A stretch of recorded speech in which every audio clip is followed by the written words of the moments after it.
working hard your whole life to build a home you're proud of, only to watch petty bullies destroy it piece by piece. That's exactly what one black man faced when his simple mailbox became the target of relentless harassment. At first, it seemed like a mistake.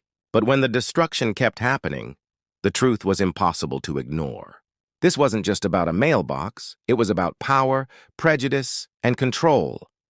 And when he finally decided to fight back, his response shocked everyone. What do you do when the very people meant to protect the neighborhood turn against you? Subscribe for Join Our Community. He wasn't the kind of man looking for trouble. All he wanted was peace on his little stretch of land, a modest ranch he had worked years to afford. His days were simple: morning coffee on the porch, feeding his animals, and watching the sun set behind the fields. It wasn't much, but it was his. And for him, that mailbox at the end of the driveway wasn't just metal and wood, it was a small symbol of belonging, a sign that he finally had a place to call his own. But in neighborhoods governed by powerful HOA boards, peace can be fragile.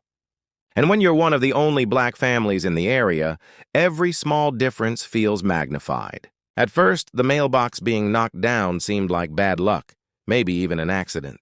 But when it kept happening, week after week, doubt began to creep in. Why his mailbox? Why always his?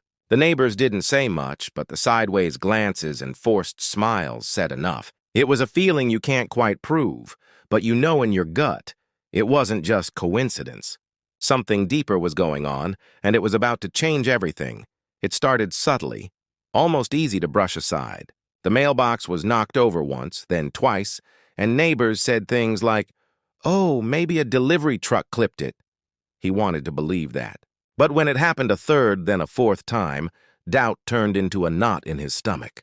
Each week, he'd walk down his driveway to find the mailbox leaning, bent, or smashed completely into the dirt. Replacing it became routine, like some cruel ritual designed to remind him he didn't belong. The more it happened, the more deliberate it began to feel. It wasn't random. The mailbox sat far from the main road, too tucked away for an accident. Whoever was doing this had to drive directly up to his property line.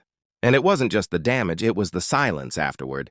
No notes of apology, no one admitting responsibility. Just the smirks he caught from certain HOA members when he passed them in town. He started keeping track, documenting each incident with photos, writing down dates. It was always late at night, always under the cover of darkness, like whoever was behind it wanted to make sure he felt both targeted and powerless. He reached out to the HOA hoping for help, but the response was chillingly indifferent. Maybe you should put your mailbox somewhere else. Accidents happen. Their words didn't just dismiss the problem, they twisted it, making him feel like he was the inconvenience, not the victim. And then came the whispers. A neighbor he trusted quietly told him that some in the HOA had nicknamed themselves the neighborhood cops. They didn't like how he stood out in their community. It was subtle, coded language, but the message was clear. They weren't just knocking over a mailbox. They were trying to knock him down, to send a message about who really controlled the neighborhood. The harassment grew bolder. Tire marks carved deep into the dirt near his property line. Trash tossed in his yard. Late-night honking that jolted his family awake. Every act chipped away at his sense of safety, reminding him that no matter how hard he worked, some people would never see him as an equal. But while they expected him to back down, he was quietly planning something else. Every smashed mailbox wasn't breaking him, it was fueling him. He had grown tired of feeling helpless. If they wanted a message, he was ready to send one of his own. One night, after yet another mailbox lay shattered in the dirt, he decided it was time to end the cycle. He rebuilt it, this time with reinforced steel hidden beneath the wood, designed to look ordinary from a distance, but impossible to destroy without consequence. To anyone passing by, it was just another mailbox. But to him, it was a quiet stand, a line he refused to let them cross again. Days passed, then weeks. For a moment, it seemed the harassment might have stopped, but bullies rarely quit on their own. Late one night, the sound of tires screeched outside. Headlights cut across the fields, and then impact. The ground shook as a vehicle slammed into the mailbox, expecting it to topple like before. Instead, the steel held firm. The car didn't just bounce back, it crumpled against the hidden frame, headlights shattered, the engine hissing in the night.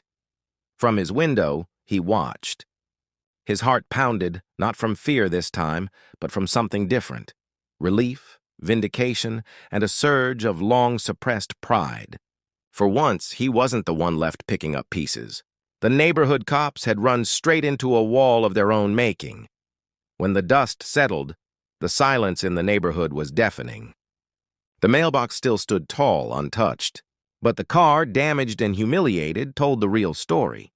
It was no longer just about property.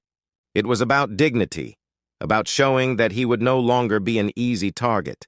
And though he didn't speak a word, the message was loud enough for the entire neighborhood to hear.